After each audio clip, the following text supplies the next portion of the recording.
In this video, Willem and I are going to try to add as many rare species to our year list as possible. Hi, I'm the Dutch birder and 2025 is my 17th year of birding. This year I'm on a quest to document at least 250 different bird species. Join me on my quest through wetlands and forest of the small European country called the Netherlands. So we are almost at our first spot, the richest pippet of Overijssel. We're gonna search for it briefly. If it's there, it's there. If not, then we'll move on to other species, because we don't want to waste too much time on a single species. Let's see if we can find it. Note that in these first videos we are mostly twitching. Over the course of the year we will search for migrants ourselves more and more. We are first checking the dike where it has been seen, and then we'll scan the adjacent fields where it also has been seen foraging. It is not on the dike. Luckily the species has very distinct house sparrow-like call. So if it calls, we should be able to find it.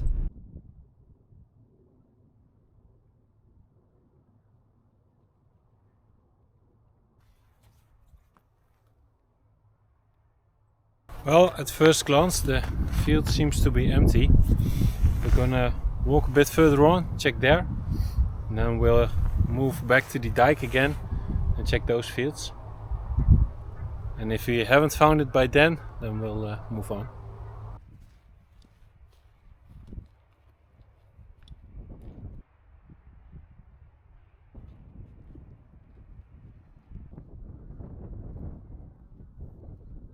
At the dike I saw a couple of common species and still needed for the year list.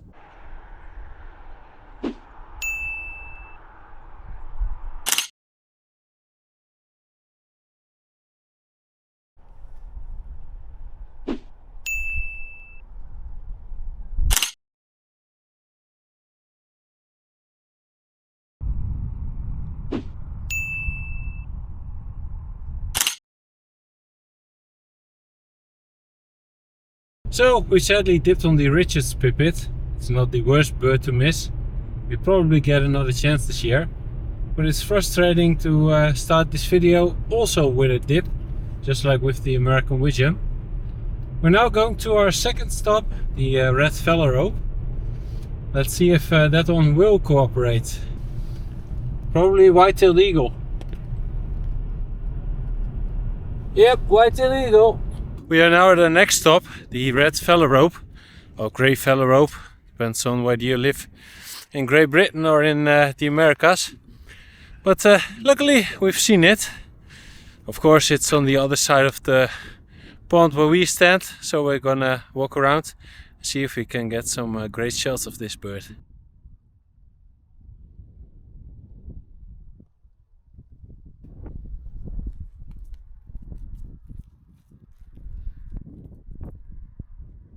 The red phalarope is a circumpolar breeder which winters on the Atlantic coast of Africa and South America, and also on the Pacific coast of southern South America.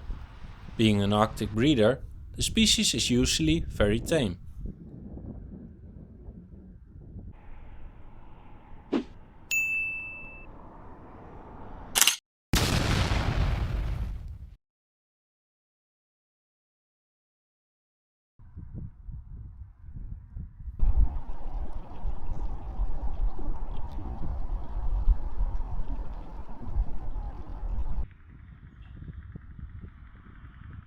Whoa, what an incredible moment. The bird is so tame, it comes right up to you. I had my camera at 200mm and that was even too much for this bird sometimes. And also the light conditions are superb, so really happy. This makes us forget the dip of the richest pippet right away. When leaving the area, I noticed the first of the year common shell duck. We're now going to our next stop, the Pygmy Cormorant, which has been present for some time near the city of Lelystad. It's a very cool species. It has been reported this morning already, although that's no guarantee we will see it, but we'll sure try. So we just saw the Pygmy Cormorant, now we're heading there to film it. Nice.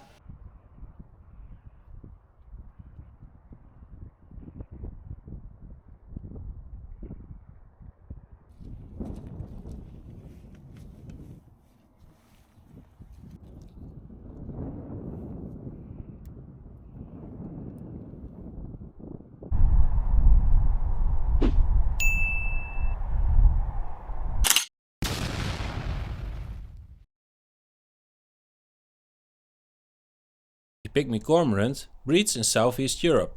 In summer, large numbers start to turn up in Germany and France. In the Netherlands, we now have about 10 records. The species has turned up in all seasons of the year, some even staying for months. That was quick and easy, just the way I like it. I didn't forget to add Shmoo to the year list.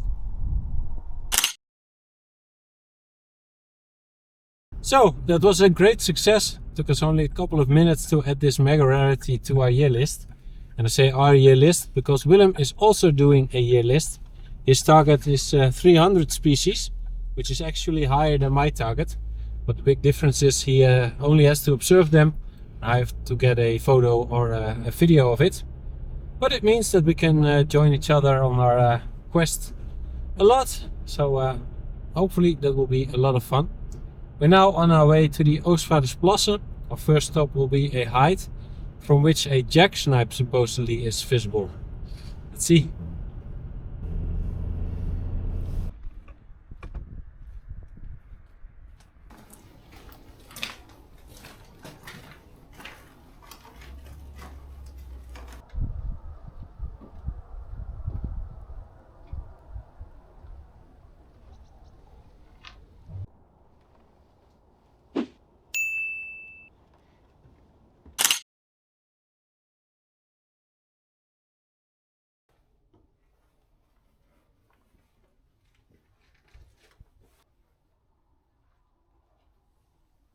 The jack snipe is very elusive and mostly only seen when flushed. It is a very well camouflaged bird that is only flushed if you are really close. Due to thermal imaging scopes becoming more common, more jack snipes are found without disturbing them. Nice. The day started a bit rough with the dip of the Richard's pippet, but it's now going great. The red fellow rope was very nice. Then the Pygmy Cormorant was there when we arrived. And also the jack snipe was here. We walked into the height and then there were a couple of other birders who had it in view. So that was relatively easy. Let's go. Our next target will be European Sarin, but that will be a lot harder. So we're not gonna put too much time in it. Gonna search a bit. If it's there, it's there. And if not, we're moving on. But first, we picked up some very scarce swan species.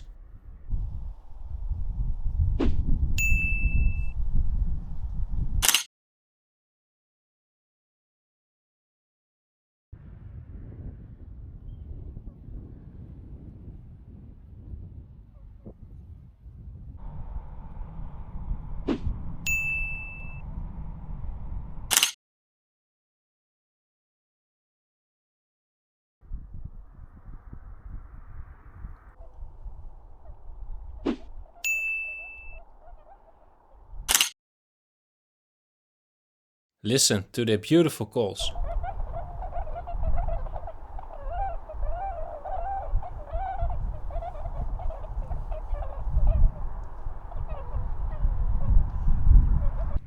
Nice, got both the Buicks and whooper swans.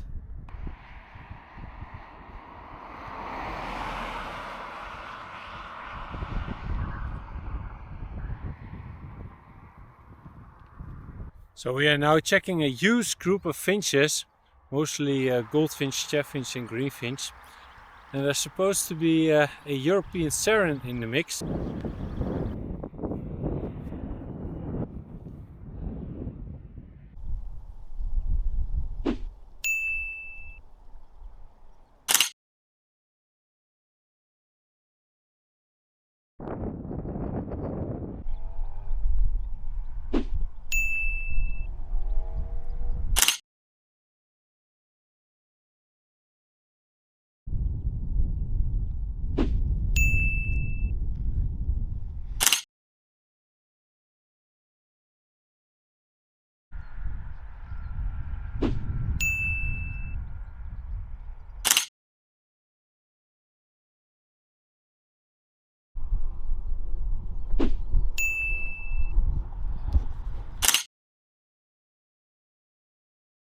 We've checked the other side of the road, but couldn't find it there.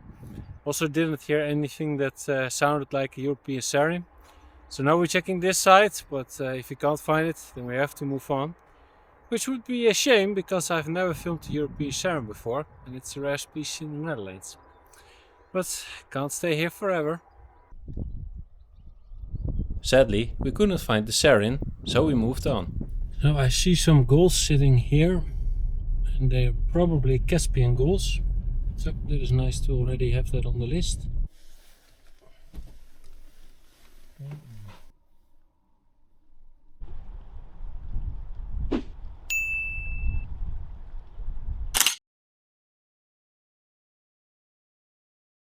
We're now at our next stop, the Pampus Harbour near Almere, where a Bufflehead has been seen on and off. That will be a great species to add. Sadly, the rain has caught up to us, so hopefully it will get dry soon. Bufflehead hasn't been reported for a couple of days now, so the chances it isn't here. But we're gonna do a quick check and then go on to some other birds.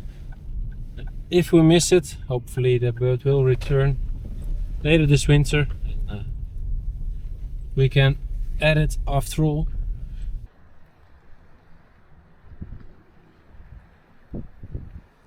In the lee of this pier was a sizable raft of diving ducks, containing mostly tufted ducks, common pochards and greater scorps, which was new for the year list.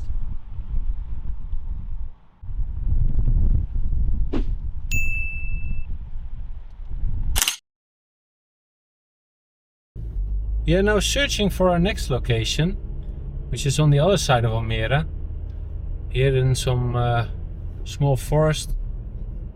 There are some fruginous ducks present, but I can't find a place to park the car. Never been here, so it's a bit strange how this works. So we finally found a parking spot.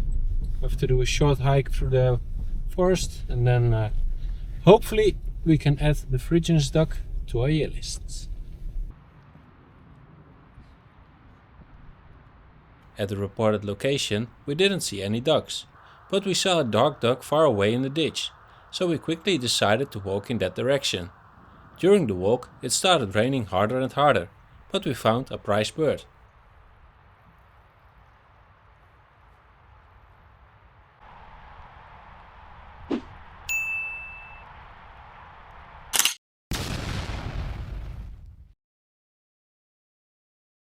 So we've got the fruginous duck, but we're soaked with rain, so we're heading quickly to the car now to dry up. Man oh man, what a weather. After we've warmed up in the car for a bit, we went to see some flamingos.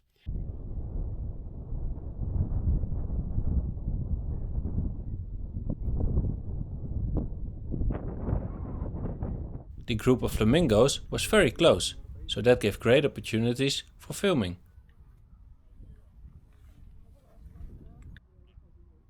The story of flamingos in the Netherlands is both fascinating and unclear, especially when it comes to the beginning. As early as the 1970s, flamingos were spotted in the Delta. In the early 1980s, flamingos were also observed in the Zwilbrocker Fen, just across the border in Germany. At the time, little attention was given to these sightings, as it was assumed they would soon disappear. Flamingos are typically associated with warm southern regions, and it was believed they would not survive here. Both Chilean flamingos and greater flamingos were seen. It is widely assumed that the Chilean flamingos were all escapees from captivity. The case of the greater flamingos is more complex. For years, many thought they were also likely escapees, but others argued they might be wild birds from southern Europe. The true origins of those first greater flamingos will never be known. However, in 2019, 4 flamingos suddenly appeared in the Netherlands, one of which was ringed, proving it originated from breeding grounds in Spain. This confirmed that it is indeed possible for greater flamingos in the Delta and the Zwilbrocker Fen to be of wild origin. As a result, the greater flamingo is rightfully included on the A list, while Chilean flamingos remain in category C.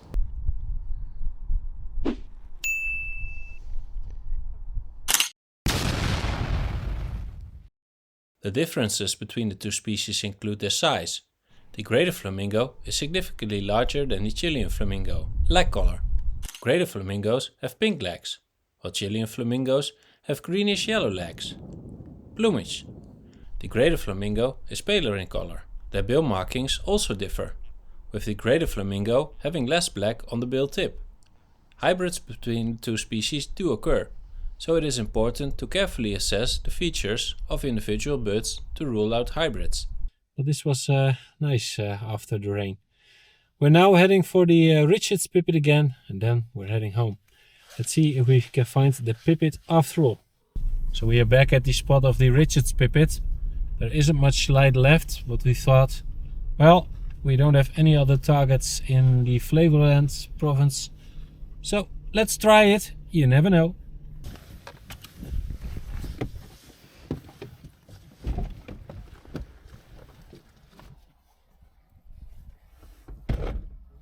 Sadly, the light is all gone. I couldn't find the Richard's pippet. But we had a very lovely day of birding after all. Dipped a couple of birds, but also saw a lot of cool and rare birds. I hope you enjoyed it as well. Please like and subscribe, and I'll see you in the next episode.